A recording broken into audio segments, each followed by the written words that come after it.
Hello squad, and welcome to my sunglasses make it look like I'm in the new Speed Racer movie.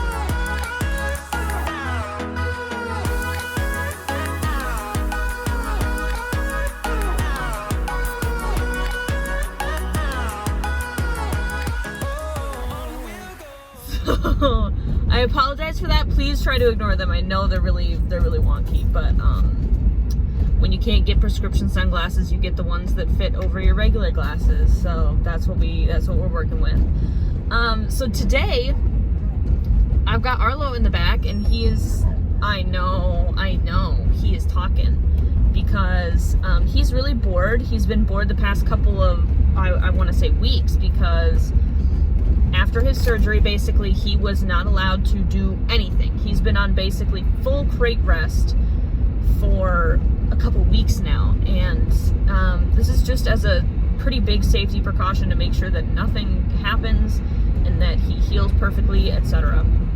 He's had a couple of rechecks already after surgery. They already did the suture removal. They already did that a while ago. They did that a couple weeks ago.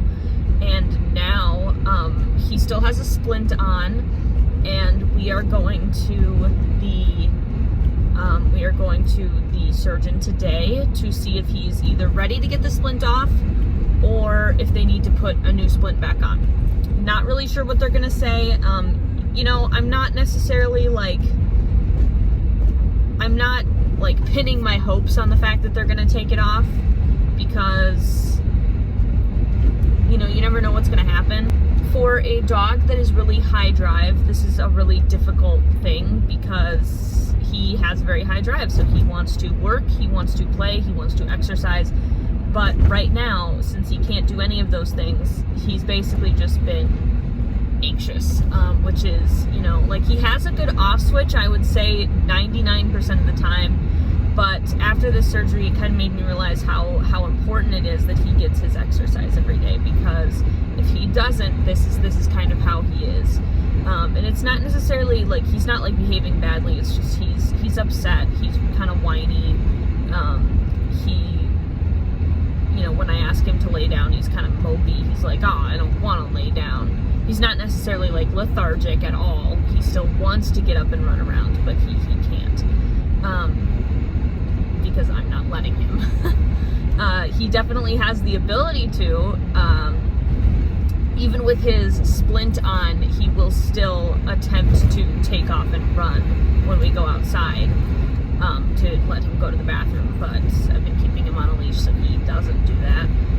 But he definitely wants to, and definitely has the ability to. So I think it's less about the ability now, because I think that his leg strength is definitely coming back.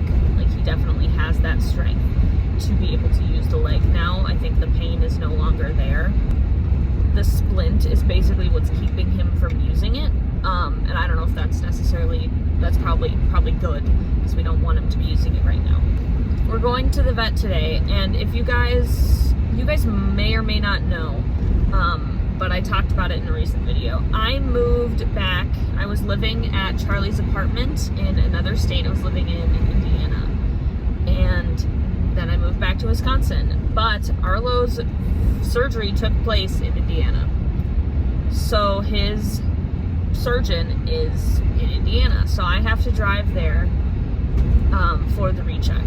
So for me, driving a couple hours for my dog's health is not a big deal, because he's important and I want to make sure that he's okay, and I will literally do anything to make sure that he is as happy and healthy as he can possibly be. So driving there, to me, I'm not going to switch vets or anything. This is the vet that this is the vet that did the surgery, this is the veterinarian I want to go to for the duration of this, of this process. Somebody asked me on that earlier video if they did some kind of a removal of a bone, and that's not what happened. He had an injury in his hock, So there's a lot of tendons and ligaments there, so it's important that they were able to surgically fix it and move things back to where they were supposed to be. So that's where his surgery was, and it was on his back leg. So normally if a surgery like this, if an injury like this would have happened on his front leg, there would be a lot less likelihood that he would be able to go back to work. But because it is his back leg and dogs tend to motor with their front legs, the veterinarian and I are a lot more hopeful that he will be able to return to work. So I just kind of figured I would vlog the day just to kind of let you guys be here with me. I know it's not the most interesting things. Basically, I'm just going to be driving for 90% of it, and I don't even know. Sometimes they have you come in, and then other times they have you stay out in the car, and they'll take Arlo in, and they'll bring him back out, and the doctor will come back out and talk to me. I'm not sure what they're going to do this time. We'll kind of have to see, but either way, I'm just kind of glad you guys are here so I can kind of update you as it happens. Otherwise, having to update you in later videos always just seems kind of messy. So I think this will be nice. I tried to get to bed early last night because it's 8 o'clock and I'm leaving now. I need to be there at 11. That's when our appointment is. I'll be there a little bit before 11. So we'll just kind of see what happens. I'm pretty psyched to, be able to hopefully be almost done with this process, because it's really nerve-wracking. It's really upsetting, and the thing is it really sucks that both me and Michaela are going through a similar process at the same time, because Toby is going to have to have some kind of dental surgery to resolve that issue with his tooth. If you guys have not seen that video, I'll try to remember to put a card up. Otherwise, you can always go check the link down in the description. That's where her channel is. She posted like a full update video where we talked about that. But basically, Toby chipped a tooth, and he needs surgery to resolve the issue. I'm not sure if they're gonna extract the tooth, which would be kind of a big deal, because the tooth that they would be looking to extract is a premolar. It's one of the bigger teeth in the back, and when they pull a tooth like that, it can really prevent dogs from doing things like eating hard food. And when you stop a dog who is very, very food motivated from eating hard food, it's really gonna affect their training. So with Toby, I'm not necessarily worried about his ability to work. I think that after his whatever they do, it should not affect his current tasks. But I think that, like, if he has an extraction, it likely will prevent him from eating hard food for, a little bit. If he ever decides to eat hard food again, because basically, some dogs will decide that since they can't chew on that side, they'll just try and swallow the hard food whole.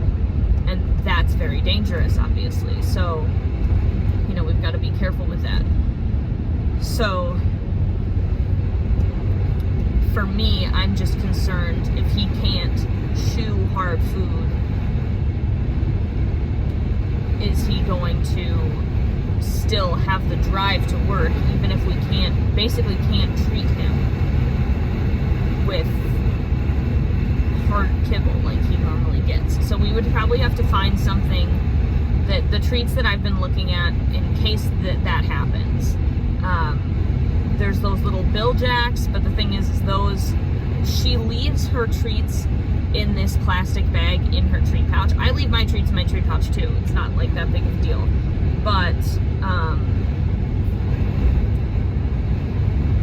leaving like harder kibble in there is different than leaving like softer, chewier treats in there, like the soft treats. Like it's different because those ones kind of like they aren't good anymore after a little bit.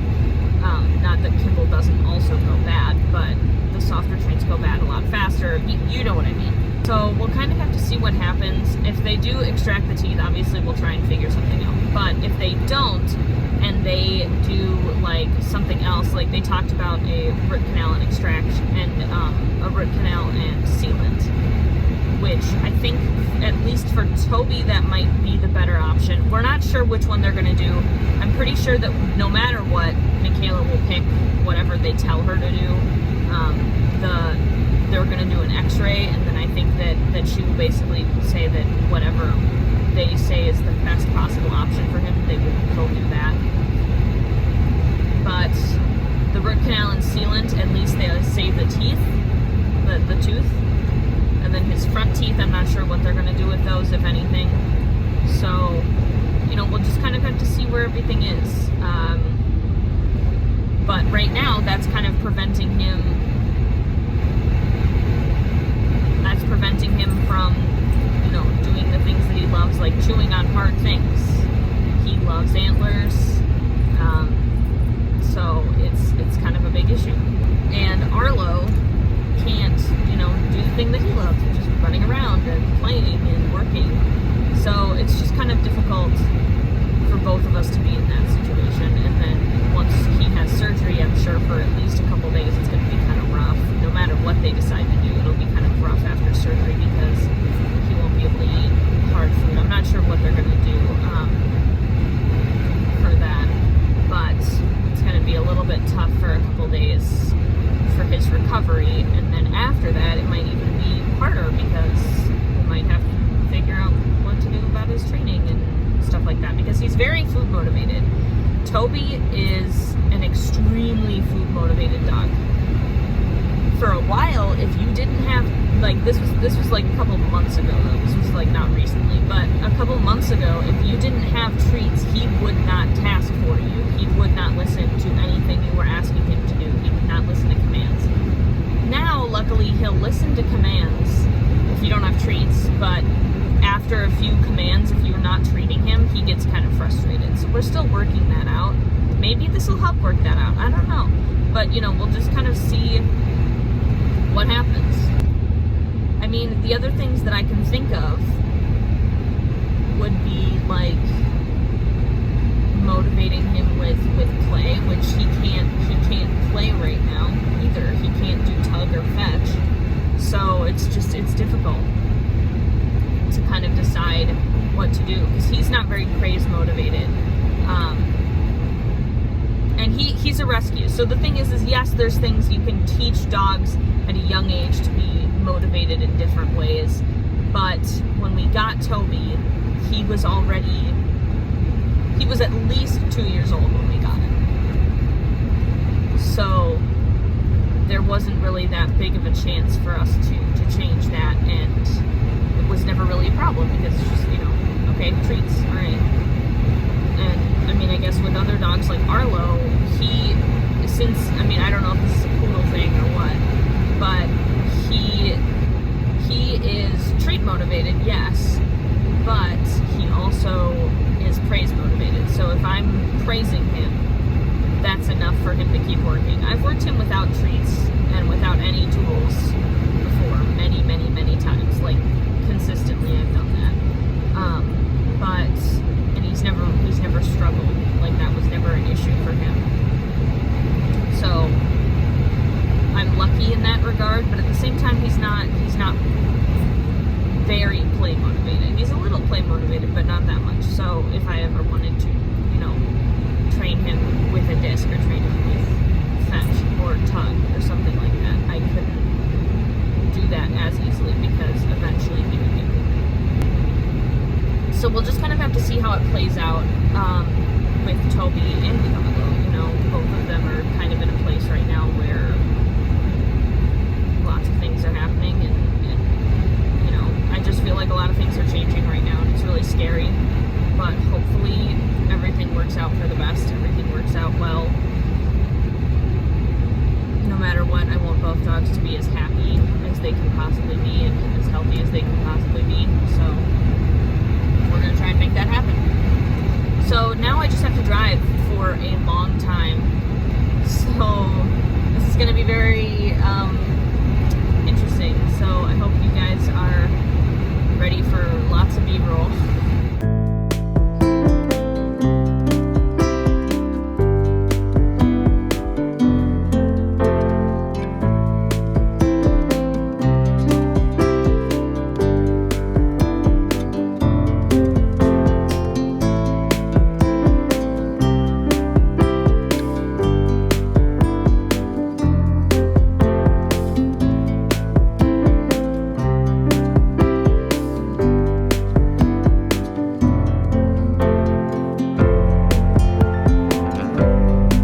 to check in just a second. I just,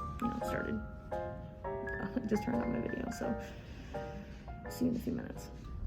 Hey guys, so it's been a little bit. It is now 1:38, and I've got Arlo back. They took his splint off, so that's super cool. He no longer has to wear his splint. I did find a thing that they had mentioned at the last appointment. They had mentioned that I could find this little brace thing. They sell them online places. And then the other option is to, find it somewhere else. And they said that if I found one of those, that he could likely go off the splint and then just use that for a little bit. So that's what they did. So they put that on him. I got him one of those, and they put that on him. So it's got two little pieces that kind of hold the foot together, hold the hock together, like tighter, so it's a little bit compressed. And then we are going to, in 3 weeks, he will get kind of like a virtual recheck, basically. They just want to see how he walks. And then our orthopedic doctor here will do x-rays to make sure that everything is all good. We have an orthopedic doctor that we see for his regular stuff, like when he had hip testing done and got cleared for mobility. Originally, that's who we saw. But then obviously we went to this other place for an orthopedic surgeon. So basically what that means is, for right now, he has that on, and it's removable. So he doesn't have to have the big splint on, he just has this smaller brace. And he'll have that for about 3 weeks. He can have it on, I'm gonna have him have it on all the time, except when I'm giving him a bath. And I'm allowed to give him a bath once a week now again, which is really good, because he really, has been needing one.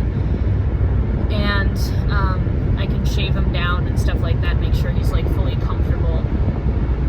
So that's going to be really nice. And then his activity restriction has been changed. It used to be full crate rest, and now, as of now, it is no running. But that's it. He can do everything else. So he can go on full walks. He just has to be leashed so that he doesn't, decide to run. So I'm going to be doing that. We're going to be doing more walks and some more exercise. He can do stairs now, which he could do them before. It's a little bit difficult with the splint, because when he puts it down, when he put the splint down, the spoon splint, like, he could use it to like step, but it was just kind of uncomfortable. So one of the main points was using the spoon splint is, like, he puts it down, but the weight of his body that he's putting on that foot would be kind of transferred up so that it isn't directly on the foot. But now he can put his weight on the foot, and that brace will just kind of be there to also support it. So he kind of has to, do a little bit of relearning how to use that foot, because the splint was kind of preventing him from using it for the most part, which is what we wanted. So now he's healing really, really well. They are really happy with how he's doing. They did a mobility assessment today with pressure and stress tests and stuff like that, and he did awesome. I am really happy with how he is healing. They are really happy with how he is healing. So in 3 weeks, we're going to send a video to the orthopedic surgeon here, and they will say, you're good to go for full activity, meaning he can run around and do stuff like that. Because they just need a video to make sure he's walking on it normally. Because right now, it's completely healed. It can handle full pressure, like, of running. But since Arlo seems still a little bit uncomfortable with using it, just because he kind of spent so long not using it, we want to be sure that when he is using it, he's using it correctly, if that makes sense. So the foot is strong enough to handle full pressure, but, behaviorally, we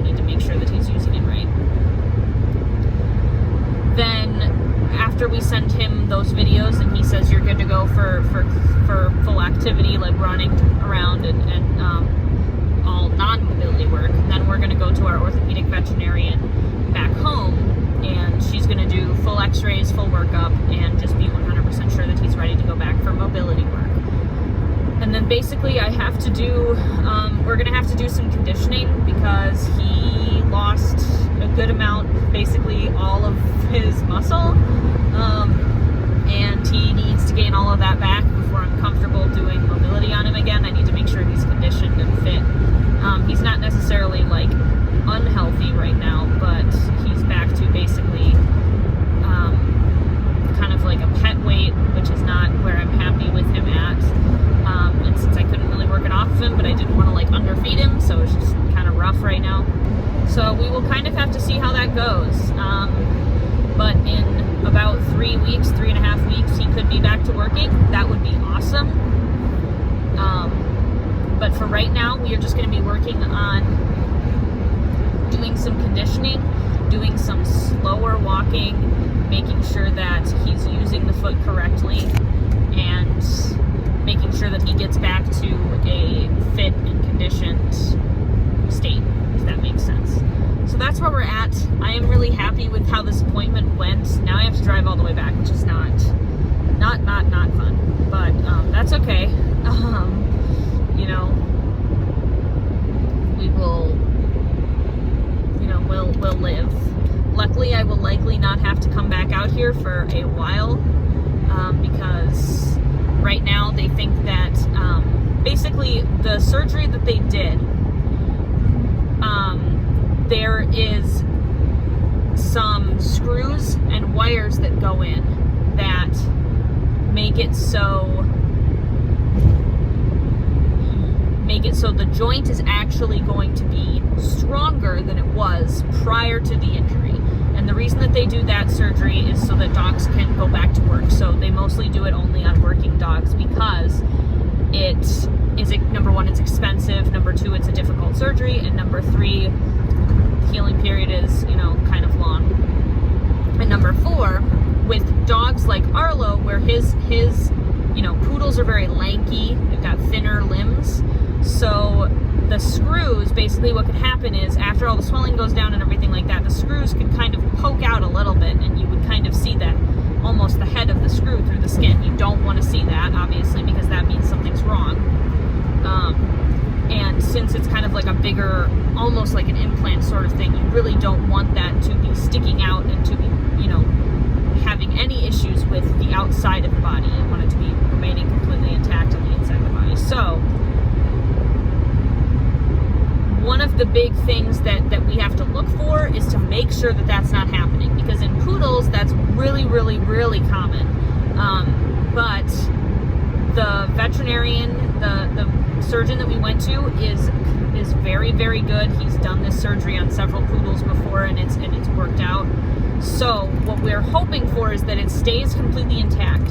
Originally I was thinking we were going to have to keep coming back and forth here because we might have to have some of the screws replaced. They might have to replace some of the screws surgically, because over time, as it heals, they have to replace them with basically pet screws. Like he wouldn't be able to do mobility work anymore. He wouldn't be able to be a service dog anymore if those screws do have an issue. But right now, which this is the check-in point to see if that happens, it's not happening. So that's really good.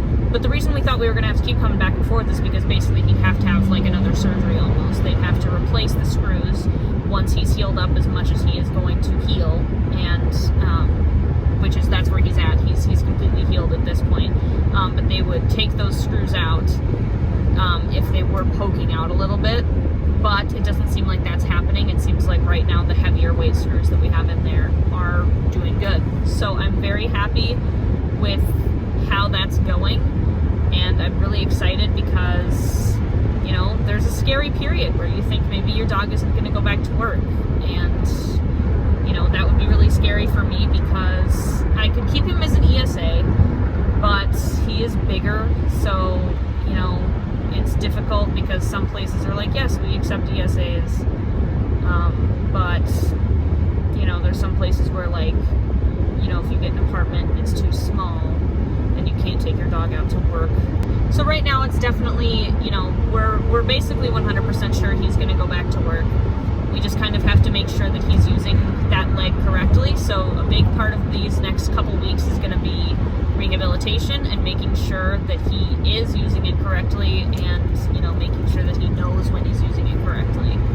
And, you know, because it kind of changes the structure of the leg a little bit. It's a little bit strange.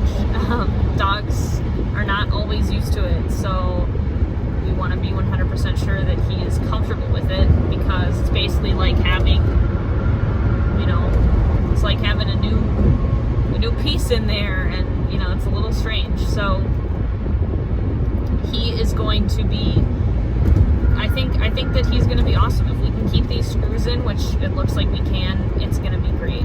He will likely, this is going to actually increase his working life, because that joint will not go bad. You know, some dogs, as they get older, their joints get bad. They might end up with arthritis or something like that. He doesn't look like that's going to happen to him because of his, like, family history and because of, like, the joint testing he's had. But, you know, as dogs get older, sometimes their joints do go bad anyway. So luckily that joint is not one we're going to have to worry about. So that's kind of this vlog. I know that it wasn't that exciting, but thank you guys for being there with me while, you know, this happened. It's a little anxiety provoking, you know, it's a little scary. And, you know, we're going to have to do it kind of all over again with Toby on April 12th. So that's not exciting. In like 2 weeks, we're going to have to, like, basically do it all over again, because Toby has to go in for his x-rays, and that day we have to decide, they're going to tell us what surgery they think that we should do, and then we have to tell them what we want to happen. So it's going to be kind of scary. But, you know, we do what we need to do for our dogs to make sure our dogs are as happy and healthy as possible. So we're not out of the woods just yet, but I definitely feel better than I did when I was coming down here. So yeah, thank you guys so much for watching, and I will see you guys in whatever I decide to make next. Bye.